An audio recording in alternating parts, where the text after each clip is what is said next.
Oke, perkenalkan, nama saya Tovan, saya konten strategis dari Coinworks, khususnya podnya Coinworks New. Tadi sebenarnya udah dijelasin juga sih sama Mas Doni, tapi biar lebih kenal lagi, karena tak kenal maka tak samyang nanti kan, gitu. Oke, jadi kali ini saya akan ngebahas tentang apa sih gitu kan, seperti tema kita malam ini gitu kan.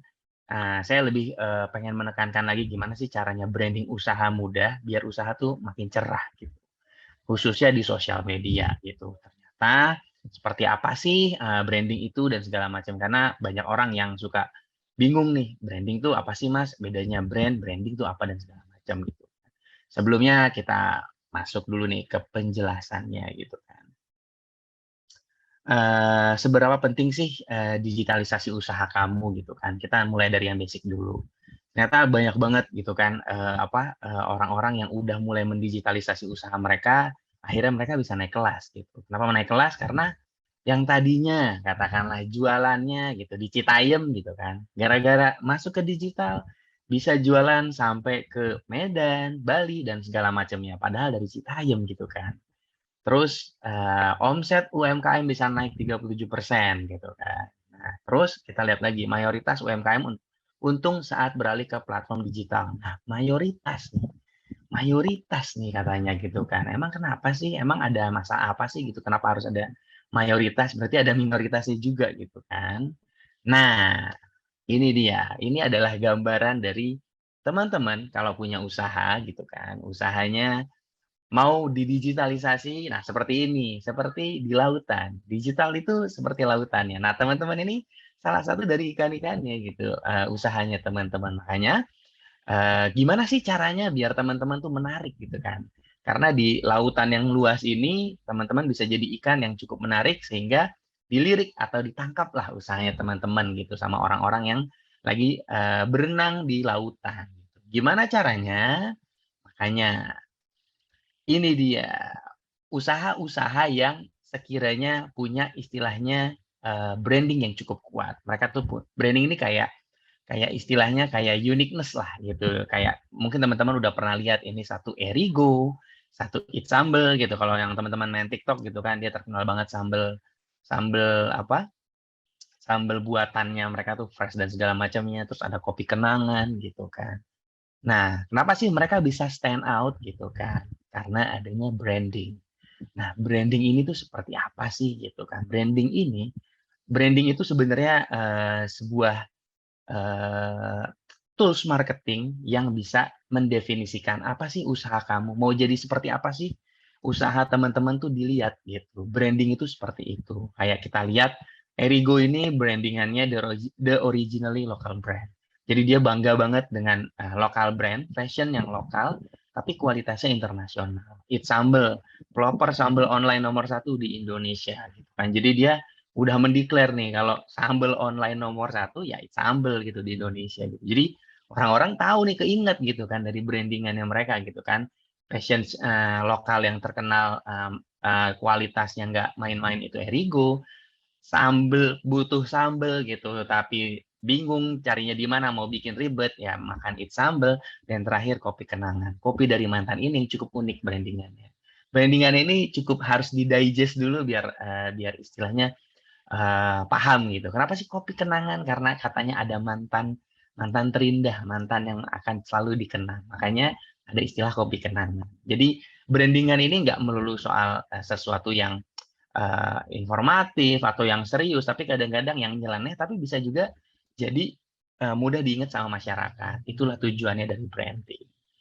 Nah, gimana sih cara memulai branding gitu kan?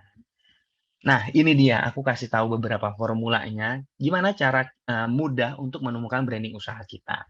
Yang pertama, teman-teman harus mendefinisikan unique selling product-nya, gitu kan. Jadi unique selling product-nya apa sih gitu?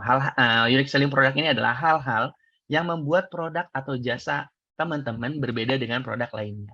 Contohnya kayak harganya teman-teman tuh bisa mungkin murah, bisa juga mahal gitu, karena nggak salah juga gitu kalau mahal gitu kan. Bisa jadi karena ada hal-hal lainnya gitu. Kedua ada rasa. Karena katakanlah teman-teman jualan F&B, jualan sambal tapi nggak pedes, tapi rasanya nano-nano itu kan sesuatu yang unik gitu untuk dijual gitu kan. Nah, ada juga yang pemakaian produknya misalnya praktis atau bongkar pasang atau dan segala macam gitu kan. Itu yang something yang unik yang bisa dijual. Lalu ada cara pembuatannya gitu kan, dan bentuk dan seterusnya. Jadi apa sih unique selling dari produknya teman-teman tuh harus di-define dulu nih gitu kan. Tujuannya apa? Tujuannya biar bisa kelihatan nih kalau produk teman-teman tuh bisa stand out nantinya gitu kan dibandingkan kompetitor lain. Nah, ini dia ngomongin soal kompetitor lain. Tadi aku bilang unique selling product ini berhubungan dengan kelebihan lain dari produk yang sama melawan kompetitor. Katakanlah sambel tuh banyak banget, mulai dari kompetitor besar yang bermain gitu kan, sampai yang UMKM. Gimana caranya yang UMKM ini bisa tetap stand out melawan para brand-brand besar kayak ABC dan segala macamnya gitu kan. Nah, disinilah yang dicari dari unique selling point. Kita juga harus mempelajari apa sih kelebihan atau perbedaannya dari produk kompetitor kita. Makanya di sini penting yang namanya competitor review.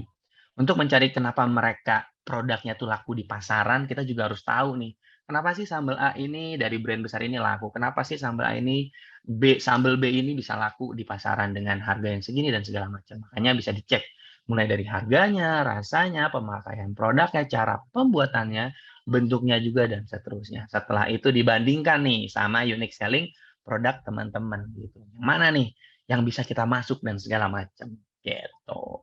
Setelah itu kita harus memahami yang namanya target audiens kita. Kenapa penting memahami target audiens kita? Katakanlah gitu kan, mulai dari harganya, rasanya dan segala macam. Teman-teman ternyata harga produk teman-teman tuh di atas brand-brand besar gitu. Ternyata setelah diketahuin gitu kan, wah nggak bisa nih kalau kita main di harga yang sama gitu sama brand besar. Berarti strategi-strateginya juga gimana caranya kita nge-approach target audiens kita tuh siapa sih gitu kan, yang harus kita tuju gitu. Katakanlah umur umur dari target audiens kita gitu kan, katakanlah biasanya kita, mendefinisikannya mulai dari Gen Z, milenial gitu kan, terus Gen X dan segala macamnya gitu kan. Kita segmentasi dulu nih yang paling cocok sama produk kita yang mana gitu kan. Terus pendapatan dan gaji. Nah, di sini juga bisa dicek juga nih dengan harga katakanlah yang tadi aku bilang cukup tinggi, gitu kan, dibandingkan dengan kompetitor, brand besar, berarti target audiensnya yang memiliki range gaji seperti apa. Setelah tahu range gajinya, nanti dicek nih kebiasaan sosial media mereka nih biasanya bisa diketahui melalui yang namanya interview ke teman-teman sekitarnya, tapi sesuai sama target audiens yang udah, didefinisikan ya, yang udah di-breakdown tadi gitu kan. Sama kebiasaan belanjanya, ini penting banget. Kenapa? Karena biasanya kebiasaan belanja ini tuh bisa menentukan kira-kira teman-teman itu bisa digaskan, dipromoin dan segala macam kenceng-kencengan ketika tanggal-tanggal berapa aja nih dan segala macam kayak gitu. Atau penjualan di pertengahan bulan bisa lesu, tapi ada juga orang-orang yang saving di pertengahan bulan. Nah, di situ bisa dimunculin promo-promo menariknya dan segala macamnya. Makanya di sini target audiens itu sangat penting gitu untuk disegmentasikan gitu. Dan lain sebagainya. Setelah udah nemuin unique selling produk kita, competitor review-nya, target audience. Nah, ini yang terakhir. Obstacle dan opportunity-nya. Jadi halangan dari produk kita tuh apa sih buat konsumen kita gitu kan, sama opportunity-nya gitu. Keuntungannya produk kita ini bisa masuk dari halangan yang tadi kita sudah temukan tuh seperti apa. Makanya di sini obstacle ini kita bisa nyari user pain point-nya lah istilahnya gitu. Pain point-nya tuh istilahnya target audience kita tuh, nggak bisa makan produk sejenis kita tuh karena apa sih gitu. Katakanlah katakanlah ya misalnya, sambelnya, dia nggak bisa makan sambel karena sambelnya terlalu pedas, katakanlah gitu. Nah, kita juga punya varian sambel yang nggak pedas, yang aman gitu. Jadi orang yang nggak suka pedas itu bisa makan gitu. Nah, itu user pain point-nya dari masalah tadi, dari target audience yang punya masalah ini, kita nyari opportunity-nya seperti apa gitu. Nah, kita buatin lah dan segala macamnya. Apakah cocok dengan unique selling produk yang kita buat atau jasa yang kita buat gitu kan. Nah, setelah kita tahu obstacle-nya, barulah kita masuk ke si opportunity-nya seperti apa. Di contohnya kayak biasanya produk X gitu kan, produk apa ya, misalnya produk traveling, ada yang produknya ribet gitu kan. Nah, kita menawarkan produk baru atau jasa baru yang lebih praktis. Nah, itu jadi dari obstacle kita harus nyari solusinya. Ada juga produk yang unhealthy, yang terkenal unhealthy gitu kan. Katakanlah saus gitu kan. Saus itu terkenal unhealthy. Nah, kita punya produk saus yang healthy. Nah, di sini juga bisa jadi sebuah brandingan nantinya untuk produk kita ke depannya. Ada yang mahal versus murah dan seterusnya. Nah, dari keempat poin ini gitu kan, dari unique selling product, kelebihan lain dari produk yang sama atau competitor review, lalu target audience dan obstacle opportunity, makanya kita bisa menemukan branding usaha kita. Setelah kita punya branding, nah nanti kita bisa tahu nih tagline kita tuh seperti apa sih. Nah, itulah tadi gunanya 4 poin tadi kita cari nih teman-teman. Nah, gimana sih cara menemukan tagline? Pasti teman-teman udah sempat banyak banget dengar produk-produk gitu kan, brand-brand ternama yang punya branding apa dan tagline-nya apa. Makanya tagline itu harus berhubungan dengan branding yang dibuat sama teman-teman. Nah, gimana sih cara membuat tagline itu? Nah, tagline ini sifatnya harus berupa solutif atau provoking atau mengajak lah seperti itu. Makanya tagline ini berasal dari yang tadi pesan emosional yang dekat dengan permasalahan target audience. Nah, permasalahannya tadi apa? Yang tadi obstacle dan solusinya. Nah, dari flow yang tadi aku bikin cara membuat formula brandingnya itu bisa ditemukan juga nanti tagline. Lalu kelebihan produk yang menjadi solusi target audiensnya kita gitu. Nanti jadi pasti kompetitor-kompetitor misalnya bikin A.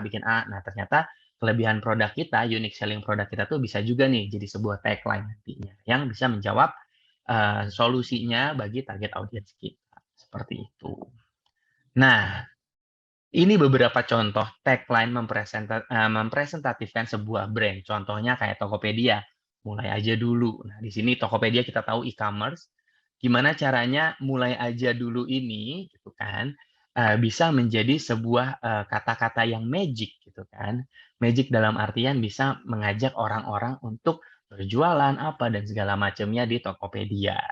Contoh yang kedua yaitu Coinworks Neo, gitu kan. Nah, Coinworks Neo ini jualan ya.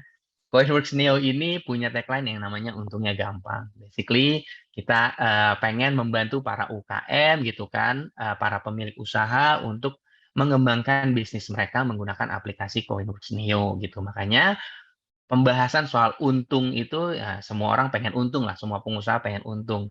Dan kita masukin pesan emosionalnya gampang. Jadi tagline-nya untungnya gampang ini, sebuah brandingannya ini jadi bisa melekat cukup kuat pada target audiens kita. Seperti itu. Dan yang terakhir adalah Aqua. Gitu kan. Mereka punya tagline murni dan terlindungi. Ini sebenarnya tagline ini sempat berubah-berubah gitu kan, tergantung situasi dan kondisi. Murni dan terlindungi ini kalau aku nggak salah, correct me if I'm wrong, dulu Aqua tuh sempat sempat ada isu gitu kan kalau pengambilan airnya apa dan segala macam tuh merusak lingkungan. Nah, di sini dia mengeluarkan tagline barunya murni dan terlindungi ini. Terlindungi ini nggak cuma dari satu sisi aja, nggak cuma dari usersnya aja, peminum Aquanya, tapi juga dari alamnya yang terlindungi. Nah, cukup bagus gitu kan tagline-nya. Karena apa? Yang tadi, mereka punya unique selling point-nya, terus kompetitornya, target audience-nya, sama obstacle-nya gitu kan, dan solusinya seperti apa, opportunity-nya seperti apa. Mereka sudah berhasil mendefine formulanya gitu dengan cukup baik. Makanya setelah kita menemukan brandingan kita seperti apa gitu kan, ketika kita mau jualan di sosial media gitu kan, teman-teman punya usaha gitu kan.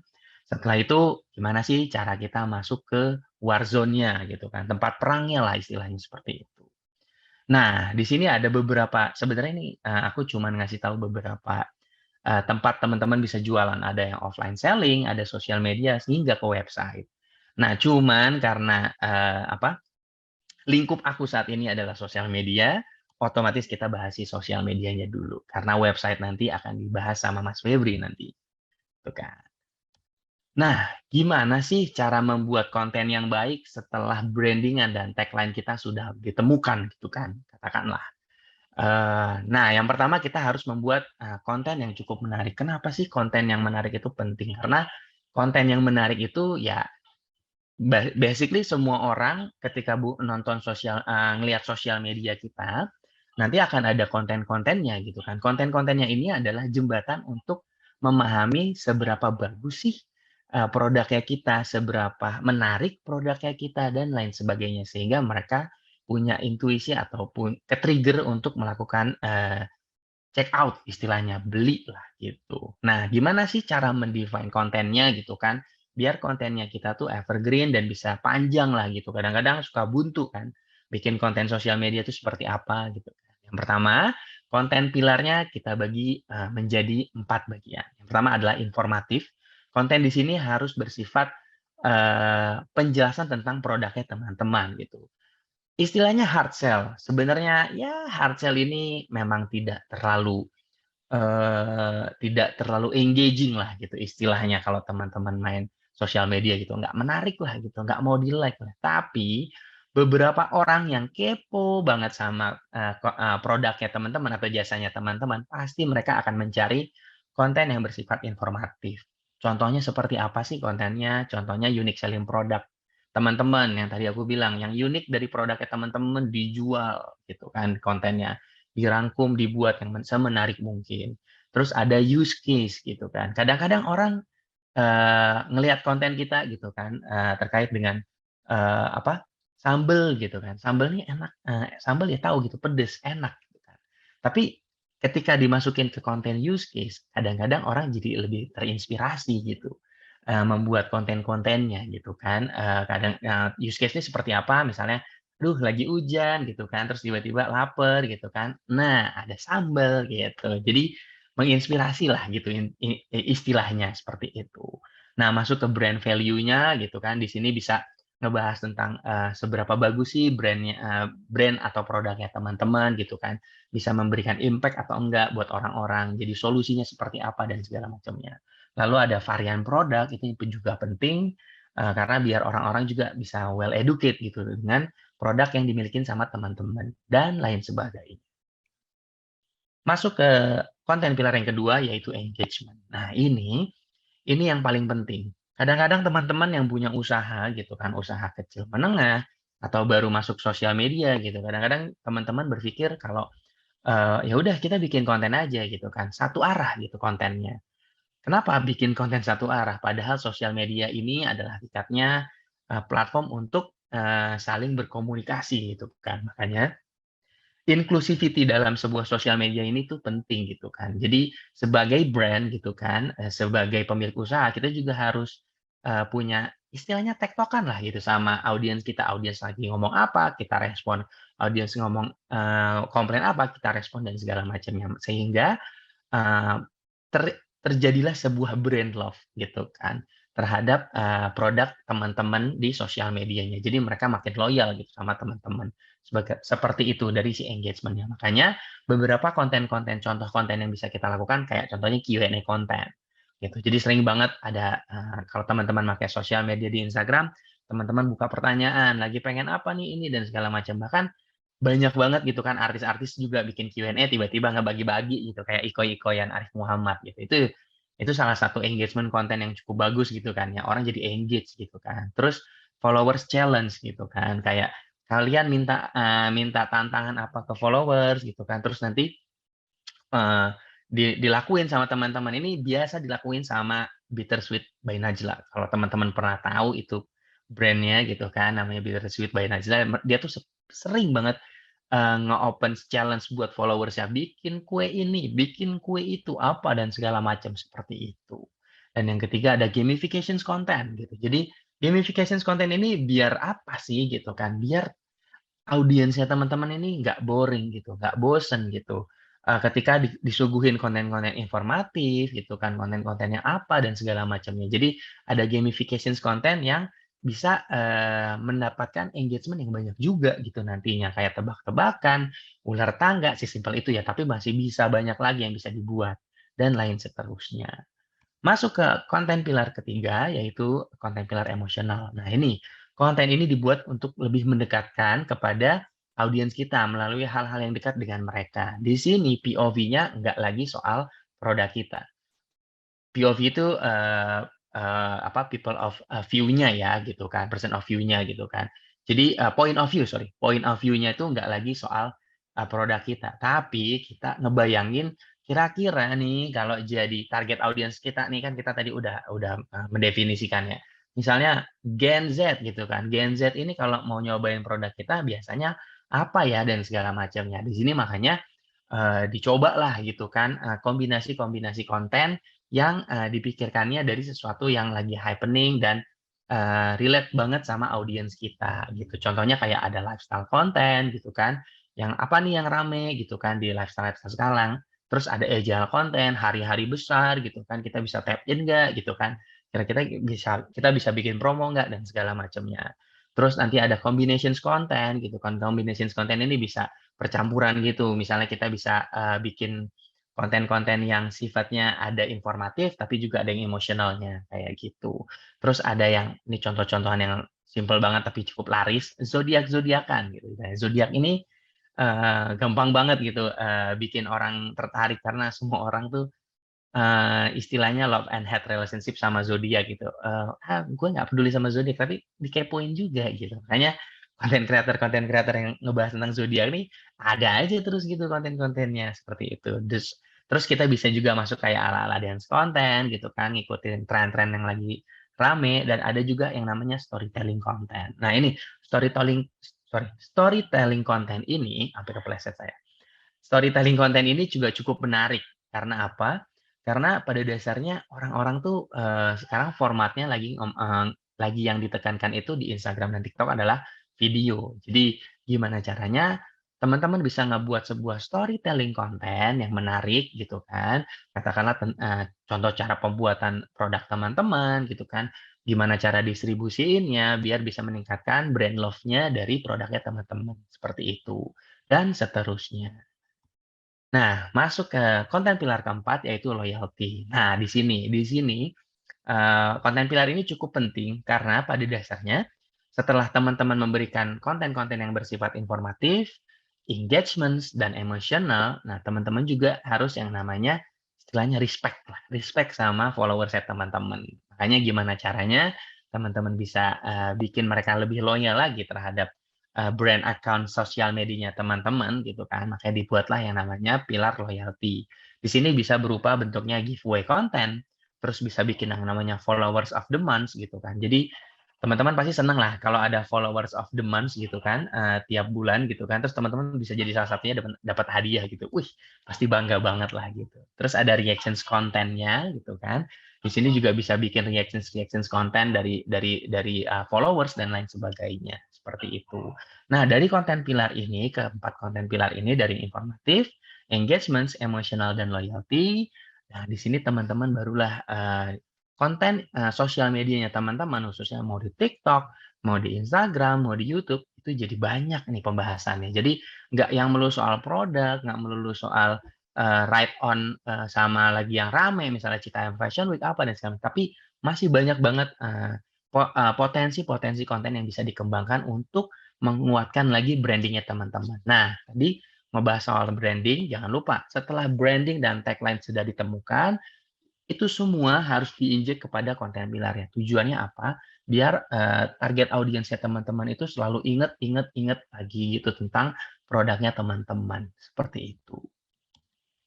Nah, di sini ada Social Media Trends 2022 gitu kan, gimana caranya sih biar konten kita gitu kan yang udah kita branding sebagus mungkin dengan tagline yang ciamik gitu kan, bisa keep up gitu dengan tren-tren yang lagi happening. Contohnya kayak kita bisa main di Reels gitu kan, meskipun Instagram lagi galau gitu kan, dia mau ngerubah UI-nya, tampilannya mau jadi TikTok tapi balik lagi jadi normal gitu kan.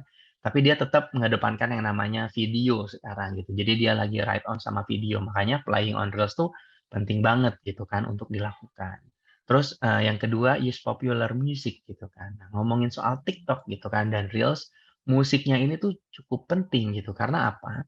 Karena seberapa banyak musik yang sering digunakan sama orang itu juga berpengaruh sama potensi konten teman-teman untuk bisa dilihat sama orang banyak seperti itu. Yang ketiga, join trend content treatment. Kadang-kadang konten kreator nih lagi bikin misalnya mannequin challenge, terus lagi bikin challenge-challenge apa dan segala macam gitu kan. Nah, ini kita juga bisa join trend, tapi jangan lupa dengan branding dan tagline yang teman-teman bikin. Jangan sampai kita join tapi sampai lupa gitu jati diri dari produknya teman-teman seperti itu. Lalu yang keempat yang tadi interactive stories. Nah, ini penting banget gitu kan karena apa? Karena audiensnya teman-teman tuh butuh ngobrol di sosial media, butuh lebih deket gitu. Makanya diajak ngobrol gitu kan di interactive stories. Dan yang terakhir itu try using new features. Jadi apapun feature yang terbaru kita right on gitu. Kita coba, kita jadi yang pertama. Mana tahu dari yang pertama kita bisa jadi sesuatu yang bisa ngelakuin dobrakan-dobrakan baru lah gitu nanti ke depannya di digital marketing nantinya seperti itu. Nah, udah tahu nih cara bikin kontennya, udah tahu tren-trennya. Nah, yang terakhir adalah kita tahu nih algoritmnya dulu nih di sosial media yang mau kita masuk gitu kan, yang mau kita jalanin. Yang pertama itu katakanlah kita mau masuk ke Instagram atau TikTok gitu kan. Basically kita harus bikin yang namanya konten yang menarik. Ya, konten menarik tuh gampang lah bilangnya. Ayo kita bikin konten yang menarik, gampang. Tapi ada rumusannya gitu kan. Gimana sih cara bikin konten yang menarik? Konten yang menarik itu yang pastinya bisa mendapatkan likes, comment, share, dan share gitu kan. Jadi itu hal yang penting di semua sosial media. Kenapa sih mereka membutuhkan likes, comment, share, and save? Karena platform-platform sosial media ini butuh yang namanya view rate di platformnya mereka. Contohnya di Instagram, di TikTok, dan lain sebagainya. Makin lama orang betah di platformnya mereka, makanya mereka tuh makin senang gitu. Jadinya konten kamu tuh jadi makin bisa menuju viral gitu. Caranya gimana biar senang? Ya itu mengumpulkan likes, comment, share, dan share seperti itu.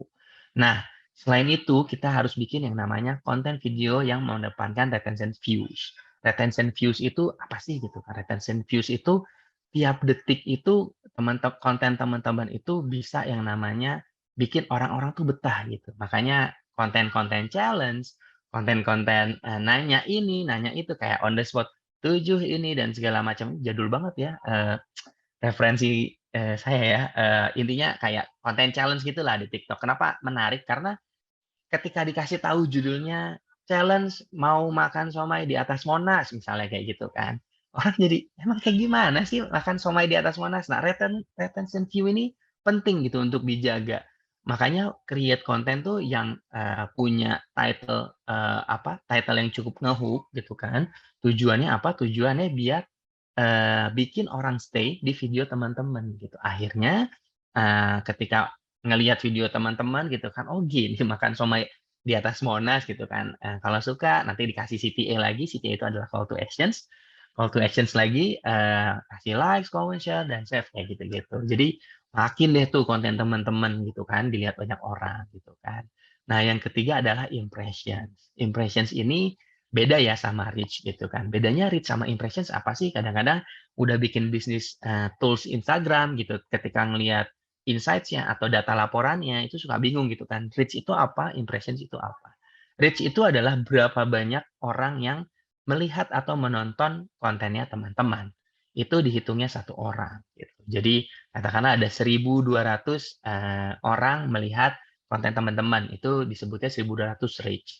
Nah kalau masuknya impressions itu apa sih? Nah satu orang yang melihat konten teman-teman ini dikali berapa banyak dia melihatnya. Makanya reach sama impressions itu biasanya impressions lebih tinggi gitu nilainya gitu kan apa jumlahnya gitu. Makanya biasanya kalau reach-nya 1.200 nanti impressions-nya itu 1.500 karena bisa jadi satu orang yang terkena konten atau nge-reach kontennya teman-teman itu bisa nonton 2 kali. Nah, itu masuknya di impressions ya. Makin sering orang nonton konten teman-teman yang tadi aku bilang retention views-nya makin tinggi, potensi konten teman-teman makin besar untuk viral dan banyak dilihat oleh orang-orang. Karena itu semua yang udah dibalut tadi sama teman-teman. Jadi penting banget menjaga yang namanya likes, comment, share, and share, retention views, sama impressions-nya dari kontennya teman-teman. Seperti itu. Nah, yang terakhir ketika kita udah nge-define konten pilar kita, terus udah tahu trennya, udah tahu algoritmnya, yang terakhir kita harus bikin yang namanya report. Ini report nih suka jarang nih orang males bikin gitu kan. Makanya kenapa ada pekerjaan yang namanya social media officer gitu kan. Nah, social media officers ini salah satunya adalah membuat report gitu kan.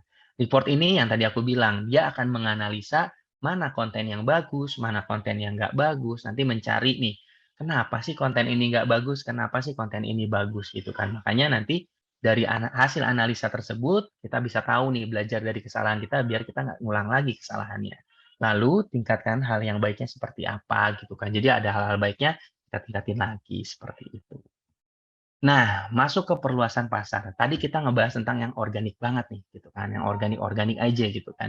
Gimana sih kalau organik itu susah banget nih bisa potensi viralnya.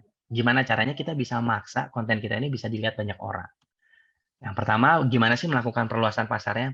Kita bisa yang namanya melakukan social media ads. Social media ads ini konten satu kita gitu, katakanlah bagus performance-nya gitu kan, nanti kita boost, kita sesuaiin target audience yang udah kita define di awal, di brandingan kita tadi, cara nge-branding, kita cari sesuai interest-nya mereka, mereka suka apa dan segala macam, sama areanya. Kadang areanya bisa seluruh Indonesia atau di spesifik areanya, seperti itu. Nah, penggunaan sosial media ads juga ini kadang-kadang suka kepentok nih para pengusaha gitu, karena harus punya CC gitu kan. Nah, di sini Coinworks Neo gitu kan punya fitur yang namanya Neo Card. Di sini teman-teman bisa melakukan boost ads menggunakan Neo Card-nya dari Coinworks Neo gitu. Jadi pembayaran ads-nya itu bisa dilakukan menggunakan Coinworks Neo. Itu salah satu cara untuk memperluas pasar kita gitu kan. Yang kedua adalah menggunakan influencers gitu kan. Nah, penggunaan influencers ini juga cukup penting gitu. Gimana sih caranya memilih influencers yang tepat, yang sesuai sama branding kita yang udah kita bikin di awal gitu kan. Jadi memilihnya tuh harus tepat. Nggak bisa yang ujuk-ujuk, yang penting gede, yang penting ini dan segala macam. Tapi buat credibility brand kita biar terus diingat orang tuh pemilihan influencers juga penting. Dan yang terakhir adalah extended other platform. Ini perluasannya bisa dari platform-platform lain gitu. Contohnya bisa ke website. Nah, website ini nanti akan dijelaskan oleh Mas Febri tentunya. Seperti itu. Oke, ya, selamat malam buat Toaster People semua. Jadi melanjutkan dari pembukaan Mas Taufan ya, tadi insightful banget ya, bagaimana kita sebagai pelaku profesional ya, ataupun business owner itu memiliki online presence atau mungkin kita artikan adalah keberadaan kita dalam dunia digital itu sangat penting. Karena online presence ini berkaitan dengan market penetration dan customer trust seperti itu. Nah, untuk pembahasan yang coba aku bawakan ya teman-teman, akan aku bawakan beberapa topik ya yang mungkin apa namanya, lebih ke nantinya itu penyemangat. Kenapa teman-teman itu harus segera memulai apa-apa yang sempat tadi Mas Taufan sampaikan dan mungkin apa namanya, inisiatif-inisiatif apa untuk bisnis teman-teman supaya lebih meluas lagi nih, kayak gitu, secara brand maupun secara produk. Nah, di sini apa sih yang bakalan kita nanti bahas ya? Yang pertama adalah nanti aku akan coba kasih ya fakta-fakta ke teman-teman berdasarkan insight yang sudah dilakukan risetnya oleh Temasek seperti itu, di mana secara drastis penduduk di Asia Tenggara itu secara perilaku itu mulai berubah seperti itu, dan potensi kita untuk nge-scale up bisnis kita itu juga semakin tinggi seperti itu teman-teman. Dan juga nanti sedikit kita akan membahas mengenai online presence itu apa sih, dan mungkin apa yang mungkin kita bisa dapatkan dari sebuah online presence ini. Dan setelah itu bagaimana Niaga Hoster menjawab sebagai seorang partner bagi para business owner untuk mengembangkan online presence mereka, dalam hal ini adalah di website. Nah, setelah itu mungkin nanti ada sedikit informasi ya bagaimana kita memiliki online presence tapi masih tetap cuan gitu teman-teman. Nah, oke, jadi yang pertama adalah kita coba bahas fakta-fakta dulu nih, fakta-fakta yang terjadi selama kurang lebih sekitar tahun 2019 sampai terakhir tahun 2021. Nah, di sini berdasarkan riset yang sudah dilakukan oleh Temasek ya, kemudian saya coba rangkum. Di Indonesia itu kurang lebih ada 21 juta konsumen digital baru selama pandemi dari tahun 2020 dan paruh tahun pertama di 2021. Dan hal yang menariknya adalah 72% dari mereka itu berasal dari area non-metropolitan. Jadi ketika teman-teman di sini mungkin seorang business owner yang berasal dari kota metropolitan, seperti mungkin dari Jakarta, Surabaya, dan kota-kota lainnya, di mana mungkin secara penetrasi lokal marketnya itu saat ini itu mungkin bergantung pada offline activity, mungkin sedikit memiliki online presence di sosial media dan yang lain gitu kan. Yang mungkin hingga saat ini belum teroptimasi secara sempurna. Mungkin setelah ini saatnya buat teman-teman semuanya, people, untuk mulai menyadari perlunya kita mengembangkan online presence mereka. Karena berdasarkan dari data yang kita dapat, sekitar 72% market baru yang datang itu berasal dari kota-kota non-metropolitan. Ya, mungkin dalam hal ini seperti di kota-kota lainnya yang non-metropolitan, seperti misalnya di di Sulawesi, di Sumatera, dan di provinsi-provinsi lain, itu mulai bertumbuh seperti itu. Jadi bayangkan nih, segitu banyak ya marketnya itu, teman-teman dapat sebagiannya. Nah, otomatis ini juga cuan banget ya. Nah, selanjutnya adalah yang secara positif menunjukkan peningkatan penetrasi digital di pasar terbesar Indonesia. Para konsumen digital baru ini diprediksi akan menetap di mana 96% konsumen ini telah menggunakan layanan digital dan 99% konsumen berencana akan terus menggunakan layanan digital. Jadi di sini dari hasil riset ataupun survei ya dari beberapa observasi beberapa media itu, setelah kita terhantam ya dengan pandemi, di mana pandemi itu membatasi mobilitas kita sehingga beberapa hal kita udah mulai transformasi ke digital ya kan. Dan setelahnya beberapa perusahaan besar itu ingin melakukan riset mengenai behavior orang-orang ini itu seperti apa. Nah, salah satunya adalah poin pertanyaannya, apakah setelah keadaan itu kembali ke new normal, kebiasaan mereka berubah. Ya mungkin sebelumnya mereka itu suka untuk berbelanja secara offline, ya kan? Apakah pada akhirnya mereka setelah terkena pandemi, setelah itu terbiasa dengan berbelanja dengan cara online ya, mungkin dari TikTok Shop ataupun dari e-commerce gitu kan, ataupun dari Instagram atau website-website personal business owner lainnya, itu apakah mengurangi minat mereka untuk tetap berbelanja online? Nah, berdasarkan dari hasil riset itu, mereka menunjukkan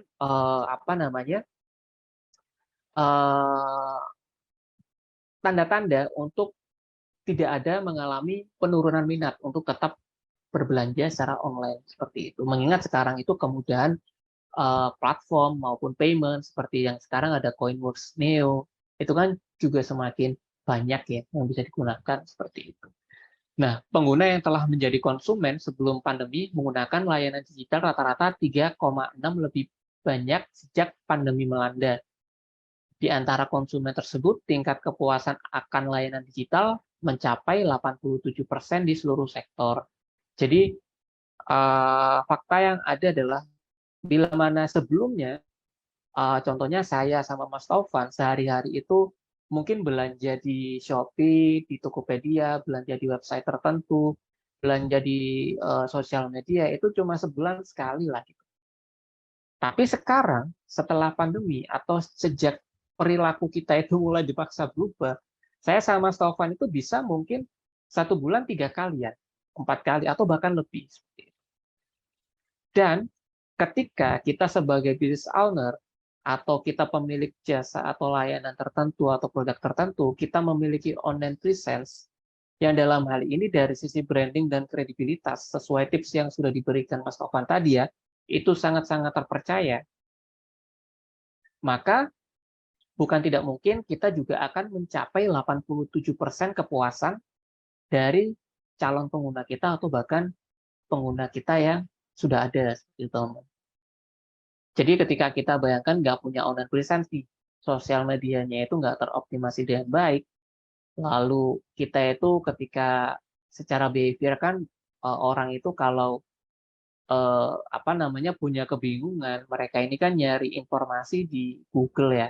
Memang seperti itu yang sudah terbentuk secara mindset ya, dalam ilmu psikologi produk. Jadi orang bingung itu biasanya tanya ke Google, orang sedih itu biasanya buka sosmed, orang, kesepian biasanya buka aplikasi ini, kayak gitu. Nah, ketika mereka bertanya-tanya akan sebuah produk seperti itu kan, mereka akan mencoba mencari di Google, di Instagram, mereka melihat review dan lain-lain. Bayangkan kalau kita nggak ada di sana. Nah, mungkin bisa dibayangkan bagaimana nih, apa namanya, potensi kita mendapatkan engagement dari calon pengguna itu semakin menurun. Seperti itu, teman-teman. Nah, penjual digital juga semakin paham dengan teknologi. Kita perlu paham kalau misalnya kita itu terjun dalam sebuah bisnis, itu nggak cuma kita aja. Kalau misalnya tadi teman-teman ingat di slide-nya Mas Taufan awal-awal, kan gambarnya itu ada kayak di lautan ya. Dan di situ itu nggak cuma satu ikan, tapi ada beberapa banyak ikan kayak gitu. Nah, jadi teman-teman di sini harus paham kita itu menjalankan bisnis ini itu nggak sendirian. Jadi kita itu ada orang lain, entah kita itu sudah tahu atau enggak kayak gitu. Kita itu nggak sedang lagi ada di lautan yang biru bagus seperti gambarnya Mas Taufan tadi, tapi lautannya itu udah merah. Makanya saya sarankan ya buat teman-teman materinya Mas Taufan tadi yang cukup bagus ya, bagaimana kita mengoptimasi sosial media atau digital marketing kita, dan juga mungkin kita itu butuh dari si online presence kita di pencarian Google ya.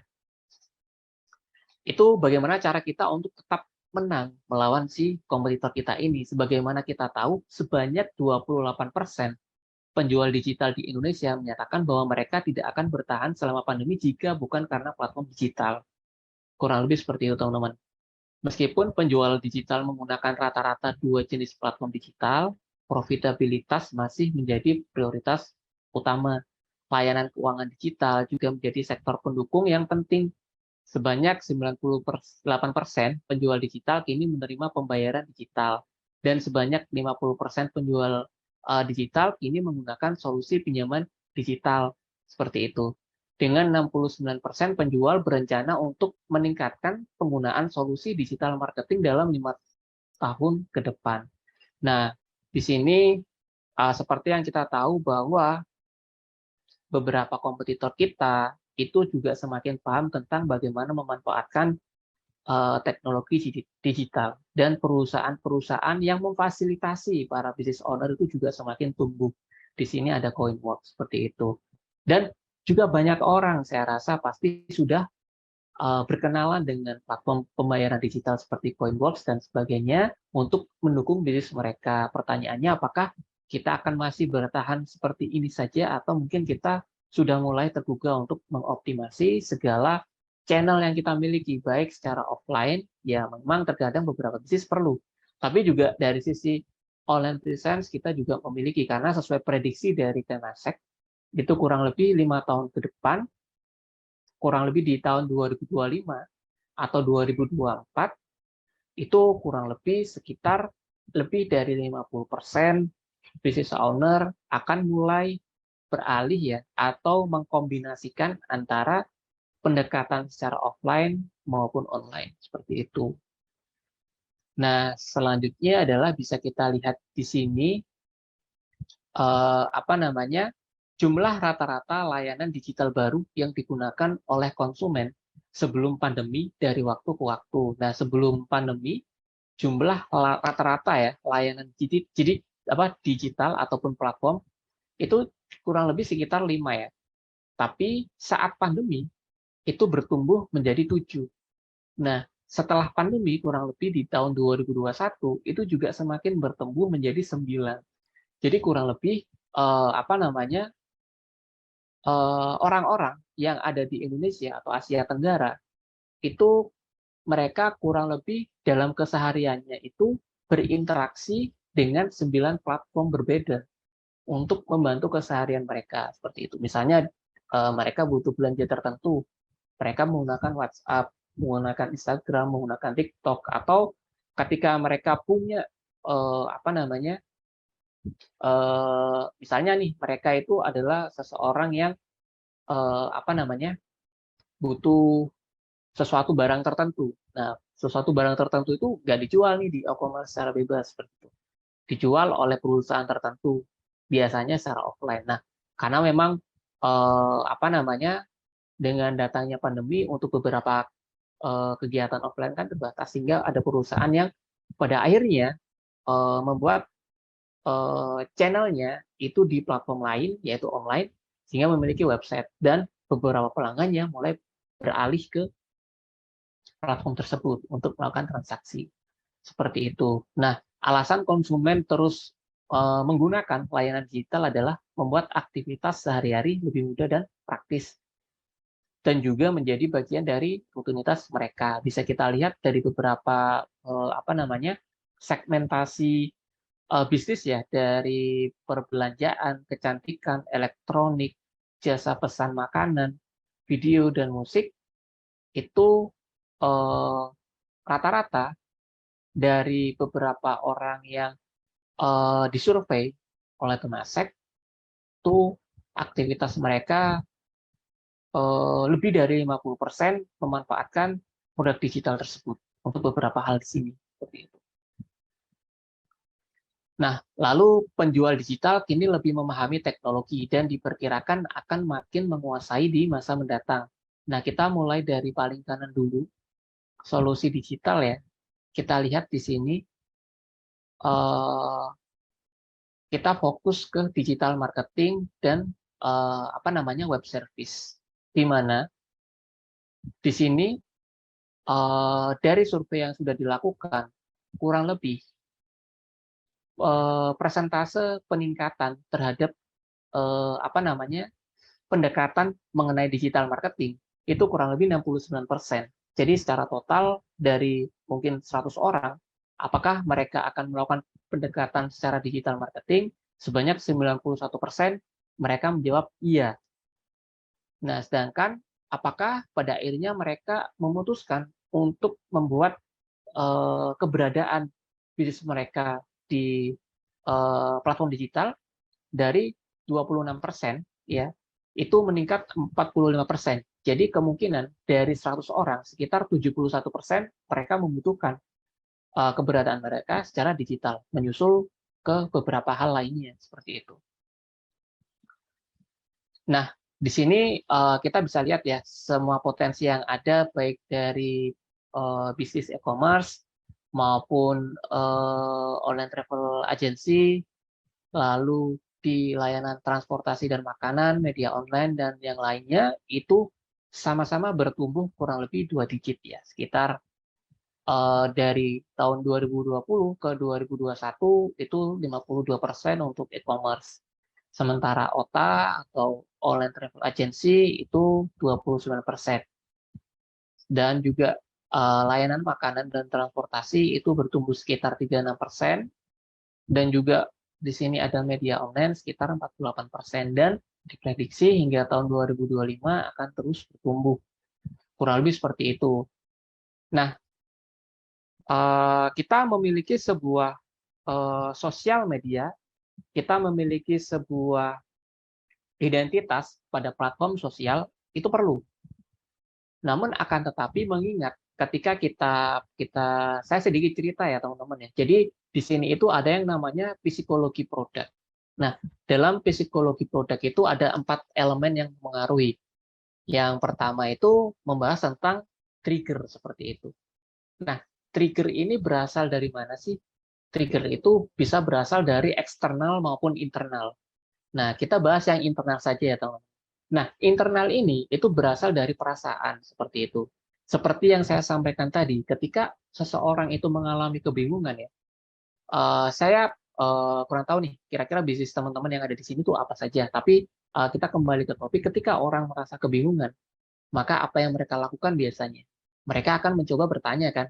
Nah, secara behavior, ketika orang kebingungan, apa yang terjadi saat ini adalah kebanyakan orang akan melakukan searching seperti itu, baik di sosial media maupun di Google. Itu udah habit yang sulit dirubah seperti itu. Karena memang ketika apa namanya, teman-teman membaca atau mempelajari psikologi produk, itu memang didesain seperti itu. Kita memang punya keterikatan secara emosi terhadap sebuah produk. Nah, dalam hal ini contohnya ketika tadi merasa bingung, ya coba, biasanya kan jawaban, coba di-googling dulu deh, gitu kan. Nah, sama. Ketika kita punya sebuah bisnis, ya, ketika kita tertarik untuk memilih, kita punya bisnis nih, dan Mas Taufan adalah customer kita. Beliau kebingungan nih, mau belanja di mana nih untuk produk tertentu, kayak gitu, untuk produk yang dia inginkan. Nah, ketika menemukan bisnis kita, menemukan company atau perusahaan kita, otomatis yang dilakukan Mas Taufan sebagai smart buyer, tentunya kan nggak langsung beli kan, maksudnya nggak langsung percaya nih ketika nemu sebuah iklan atau mungkin rekomendasi dari teman dan yang lain gitu, atau mungkin nemu dari e-commerce dan lain-lain. Tentunya terkadang secara behavior user akan mencari di internet seperti itu. Perusahaan apa sih gini? Apa namanya? Brand ini terkenalkah gitu. Kita browsing, cari-cari review dan lain-lain kan.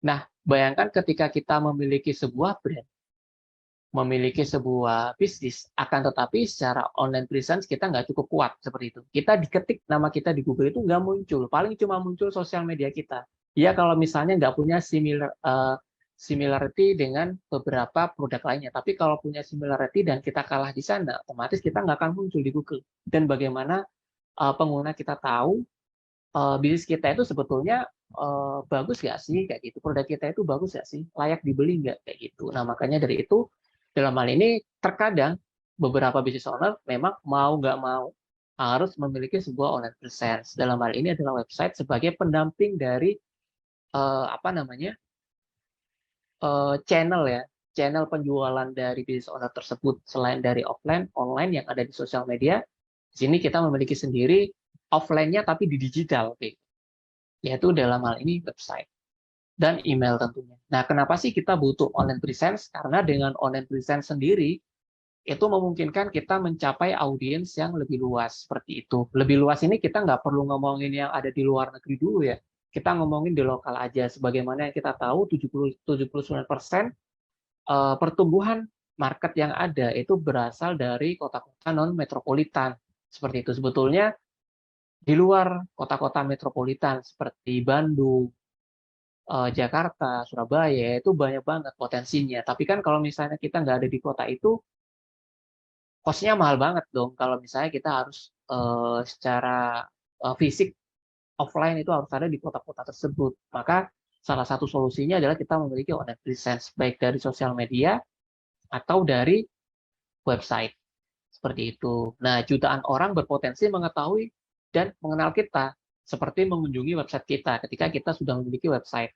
Meskipun membutuhkan upaya dalam proses development website, akan tetapi potensi pasar yang jauh ini, yang jauh lebih besar ini, itu sebetulnya patut diperhitungkan, teman-teman.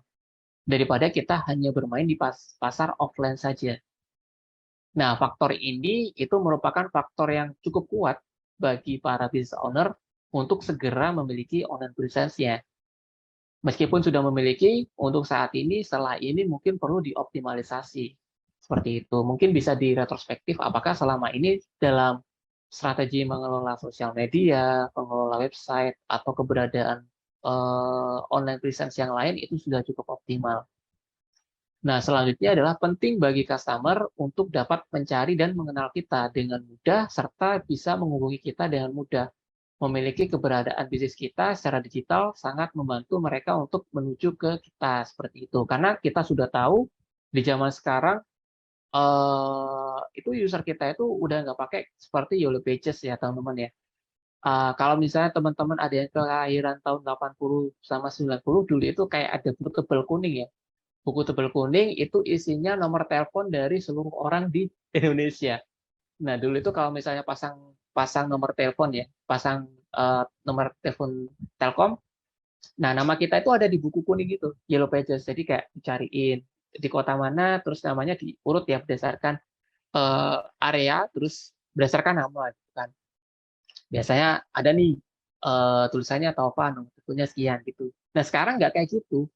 Udah nggak ada Yellow Pages gitu kan. Sekarang mainnya ya udah di browsing aja, ada nggak sosial medianya, ada nggak apa namanya Google Business Review-nya, ada nggak dia websitenya gitu kan, ada nggak dia reviewnya yang ada di beberapa forum-forum. Mainnya seperti itu kan, beberapa smart buyer ya, kayak gitu. Bayangin kalau misalnya kita itu udah secara sosial media itu nggak teroptimize, nggak punya Google Business Review, terus ketika dicari nama kita di Google juga nggak ketemu, nggak keluar. Nah, bagaimana nanti si user ini mau percaya akan produk kita nantinya, seperti itu. Juga kalau misalnya kita itu memiliki atau memanfaatkan platform e-commerce gitu kan. Awal-awal udah nggak punya sosial media yang kuat, website juga nggak ada, Google Business Review nggak ada, review di forum-forum juga nggak ada. Juga di sini apa namanya eh, review-review di tempat lain pun juga nggak ada. Nah, kita juga bakal struggle ya jualan di e-commerce. Kita nggak punya proven nih kayak gitu di dalam jejak digitalnya. Nah, di sini website sederhana pun itu mampu menyelesaikan masalah ini. Jadi sebetulnya dalam hal ini adalah kita itu untuk proses awal itu sebetulnya nggak perlu nih website yang terlalu wah gitu kan, menyaingi website-website yang udah gede kayak misalnya menyaingi Tokopedia, menyaingi Shopee. Kalau misalnya kita punya toko online sendiri ya, nggak perlu yang seperti itu. Kita memiliki sebuah halaman yang cukup sederhana, secara konten dan isi itu bisa dibaca, secara SEO pun itu juga bagus. Nah, itu sebetulnya sudah cukup. Seperti itu. Ada kontak person yang jelas, mudah dihubungi. Nah, ini pun sangat membantu dan otomatis di sini tingkat kepercayaan konsumen ke kita juga semakin tinggi. Apalagi kita juga menggunakan domain-domain yang populer seperti .com, .id seperti itu. Jadi user nggak akan ragu nih, orang udah spend beli branding di website, yang mana mungkin mau nipu gitu kan. Udah bikin website yang proper, yang mana mungkin mau nipu. Ya udah bikin konten-konten yang sangat bagus di sosial media, ya mana mungkin nipu, itu teman-teman. Lalu selanjutnya adalah memiliki keberadaan secara digital, di mana segala informasi mengenai bisnis kita mudah diketahui oleh calon konsumen atau rekanan. Hal ini akan membuat mereka nyaman dan tidak ragu untuk berinteraksi dengan kita. Jadi banyak calon konsumen atau rekanan memiliki perilaku mencari informasi kita pada internet untuk memastikan apakah bisnis kita aman dan terpercaya. Salah satu contohnya juga saya pribadi, teman-teman, kalau misalnya mau menggunakan jasa-jasa tertentu, itu selalu saya cek. Terakhir saya itu sedang cari salon syariah buat istri saya. Saya cari salon syariah di Surabaya buat istri saya cek di Google gitu kan, salon syariah gitu kan. Saya cek setiap rekomendasi yang ada di Google. Yang saya cek apa dulu nih? Yang saya cek Google review-nya, ada nggak yang merekomendasikan, banyak nggak kayak gitu. Terus selanjutnya ada nggak websitenya gitu. Kalau misalnya ada websitenya, itu biasanya yang paling saya pertama kali kunjungi, gitu. Maksudnya jadi prioritas lah untuk nanti dipertimbangkan apakah saya mengambil jasanya dia atau enggak kayak gitu. Itu secara behavior saya, dan mungkin juga ada kesamaan di orang-orang lain gitu. Sama juga ketika waktu itu saya mencari apa namanya rekomendasi periksa mata gitu kan. Kebetulan terakhir saya habis refraksi mata gitu kan, mengukur lagi apakah mata saya minusnya nambah atau enggak nih kayak gitu kan. Saya juga nyari lagi nih apa namanya refraksi mata terbaik di Surabaya. Muncul beberapa rekomendasi periksa refraksi mata di sini nih, gini gitu. Selain saya cek di Google review-nya, saya cek juga dia punya website nggak. Saya biasa larinya langsung ke website dulu. Saya baca websitenya bagus nggak gitu, lengkap nggak informasinya, gitu. Kalau meyakinkan, ya saya pergi ke sana gitu, teman-teman.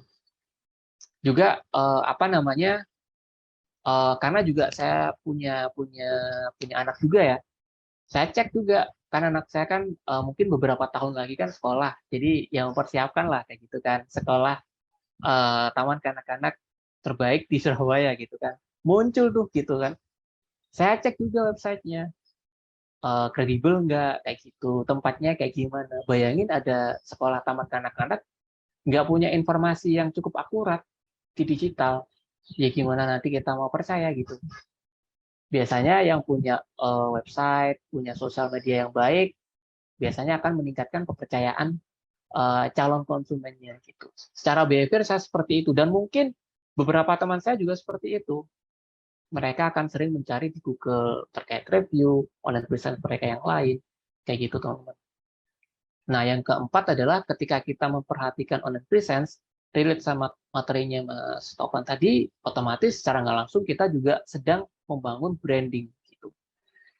Jangan sampai kita itu hanya memiliki branding yang kuat di sosial media, kan, tetapi kita juga harus memperhatikan bagaimana branding kita itu dipertaruhkan di mesin pencarian Google, gitu.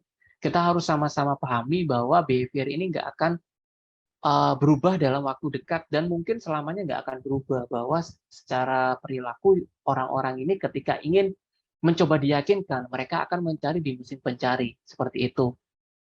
Nah, branding ini sangat vital untuk penentu kesuksesan sebuah perusahaan. Nah, di sini pembuatan company profile ataupun background profile yang sederhana itu bisa membangun sebuah brand. Itu juga merupakan sebuah inisiatif kita atau upaya kita dalam membangun sebuah brand dengan menyajikan value ataupun background dari bisnis kita. Tentunya apa yang kita sampaikan juga adalah hal-hal yang sejujurnya kita miliki. Jadi kalau bisa ketika waktu branding, value, atau penawaran yang coba kita sampaikan, itu yang memang hal-hal yang kita bisa offer nih, kayak gitu. Nah, dari sinilah itu kita memulai membangun reputasi brand kita dengan kuat. Begitu teman-teman. Pentingnya online presence saat ini adalah untuk mempertaruhkan bisnis kita melawan kompetitor. Sebagaimana tadi di slide-nya Mas Taufan, itu ada sebuah lautan, di sana itu nggak cuma satu ikannya, tapi ikannya ada banyak. Kalau dalam teori product management, itu ada istilah blue ocean sama red ocean, ada lautan biru sama lautan merah. Di mana kita percaya sekarang itu nyari lautan biru kayak gambarnya Mas Taufan itu susah banget. Yang ada semuanya itu lautan merah. Tapi susah ini bukan berarti nggak ada. Ada, tergantung kita nanti selama menjalankan bisnis kita seperti apa. Begitu ya teman-teman. Nah, di sini bagaimana sih Niaga Hoster menjawab tantangan ya, atau menjadi seorang partner bagi para business owner untuk mengembangkan online business mereka, dalam hal ini dalam bentuk website ya terutama, dan juga email. Nah, di sini kita memiliki salah satu produk namanya Unlimited Hosting, di mana di sini teman-teman bisa manfaatkan Unlimited Hosting untuk mulai membangun online business teman-teman, seperti itu. Di sini apa sih yang coba kita tawarkan? Yang coba kita tawarkan adalah server yang benar-benar secara reliability itu sangat-sangat terjamin. Kita menggaransi uptime 99% dan juga 30 hari uang bisa kembali ketika teman-teman merasa kurang puas. Tapi kita pasti pastikan teman-teman akan puas dengan layanan kita, seperti itu. Nah, di sini secara kontrol semuanya sudah dimudahkan. Kita memiliki satu dashboard yang terintegrasi secara kontrol, dan bahasa-bahasa yang kita gunakan dalam dashboard kita itu sudah kita sesuaikan. Teman-teman juga tidak akan kebingungan dalam melakukan controlling website teman-teman, karena semuanya sudah kita mudahkan dalam satu dashboard yang mudah digunakan. Seperti itu. Nah, juga mengenai website sendiri, nggak juga tentang kemudahannya tadi, dari sisi security juga kita pertahankan.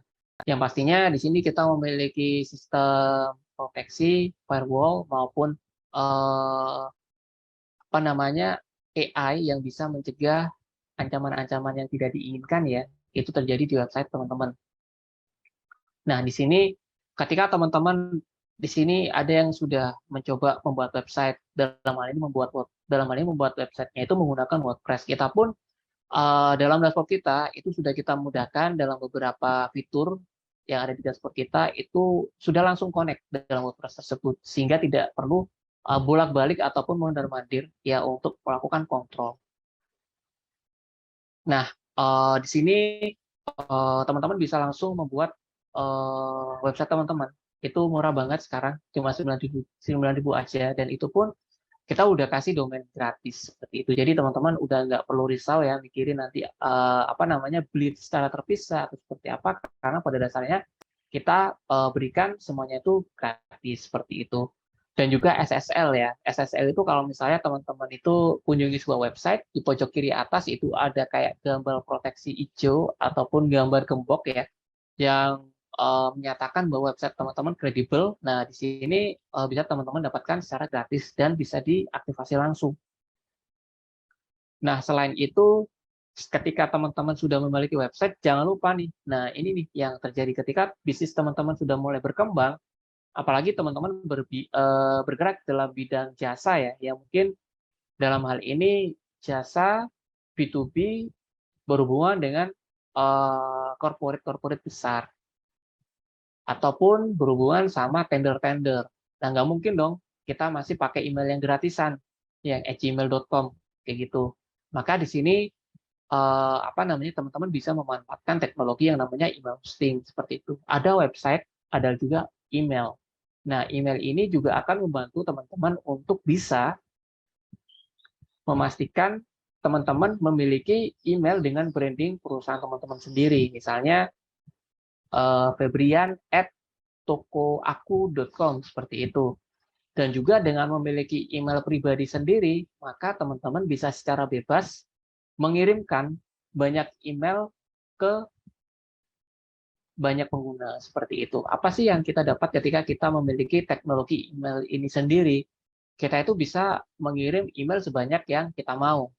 Kalau misalnya kita kirim email sebanyak yang kita mau itu pakai email gratisan, itu tentunya nggak akan bisa. Terus ketika kita ngirim sesuatu email yang berbau marketing ketika menggunakan email gratisan, itu akan berpotensi masuk spam. Karena memang dari sisi teknologi dan konfigurasi, itu secara treatment berbeda. Karena fungsionalitas email biasa, itu hanya digunakan untuk casual activity aja ya, maksudnya aktivitas biasa dan normal. Tapi ketika kita menggunakan email hosting, itu secara konfigurasi dan penyesuaian produk itu sudah disesuaikan untuk kebutuhan bisnis kayak gitu. Sehingga ketika teman-teman mengirimkan email untuk kebutuhan bisnis, offering dan lain-lain, itu akan pasti sampai sih seperti itu, karena kita ada layering yang memastikan email teman-teman itu secara IP itu pasti terpercaya, karena email itu juga ada IP-nya. Jadi pasti nyampe, nggak akan masuk kotak spam dan terproteksi juga seperti itu. Dan juga di sini kita juga akan bantu backup.